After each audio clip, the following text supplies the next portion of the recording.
With high levels of academic attainment and low levels of employment, communist-governed Kerala in South India boasted the most educated and career-frustrated populace in the whole subcontinent. Lovely old Trivandrum was at the heart of its discontent. It was not uncommon to find street sweepers with university degrees denied their aspirations as effectively as the storm clouds, stacked in seeming immobility off the Malabar coast, denied us the monsoon that everyone craved. From my hotel room in what was once a lovely old palace, situated on a prominence overlooking the three crescent bays of Kovalam beach, at the southern end of one of the longest, virtually uninterrupted strands in the world, I watched each morning as fishermen braved the heavy pre-monsoon swell in their slender longboats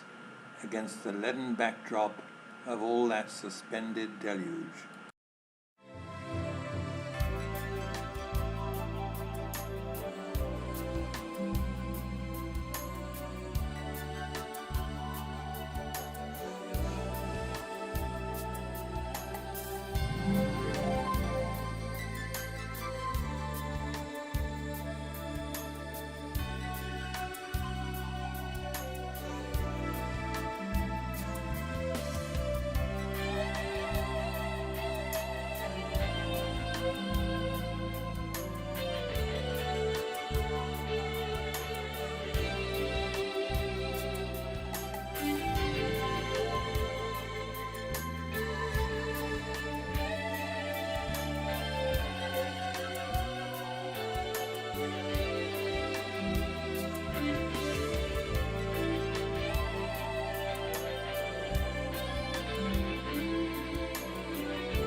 Seeking to outstrip the arrival of the rains,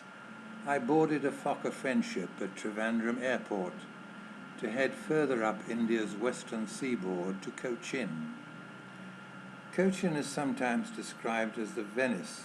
of the Malabar coast, but aside from its antiquity and the fact that it straddles a series of waterways, it has nothing in common with that Adriatic resort. I was booked into the old Malabar Hotel on Willingdon Island, where the view from my window would frequently be augmented by the lateen sails of rice-laden barges, whose sweating crews would strain at their punt poles to work these heavily burdened vessels around the point. A mere ferry ride away was Fort Cochin, another relic of those accreted layers of past imperial sojourns that, from Gaul to Goa, line the littoral of the Arabian Sea. Fort Cochin reputedly testified to an even earlier influence, for here I found, still in regular use, giant fishing nets of unmistakably Chinese design, ancient but still efficient, and supposedly introduced by the traders from the court of Kublai Khan. Huge cantilevered nets on a system of pulleys, ropes, and weights were lowered into the water at high tide, then pulled out after a few minutes, trapping the fish within. This operation continued on through the night, with oil lamps dangling over the nets to attract the fish. I had an introduction to a local tea auctioneer who took me under his wing and introduced me to Cochin society. An ideal opportunity for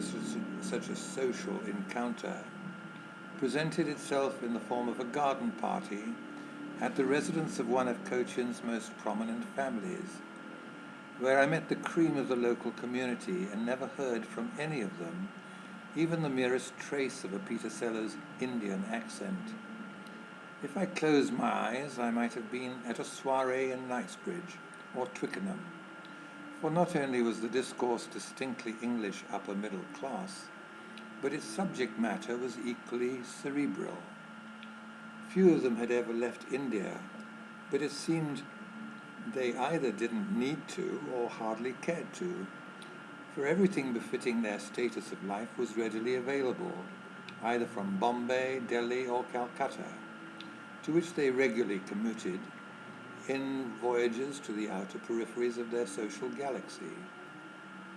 It was an experience simultaneously stimulating and depressing,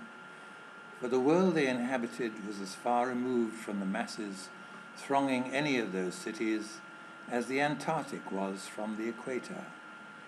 And this, I felt, was the core of the Indian dilemma, the continuation of a caste system based not on religion but purely on class distinction, the survival of the Victorian Raj in some kind of time-warped parallel universe,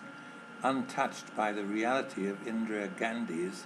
crisis-ridden governance. It was not that they were unaware of those realities, for much of their conversation was devoted to her latest efforts to muffle the press, whose criticism she so patently found unendurable. It was just that it seemed to strike them as no more than a source of amusement, as irrelevant to their lives as a crocodile would seem to a penguin.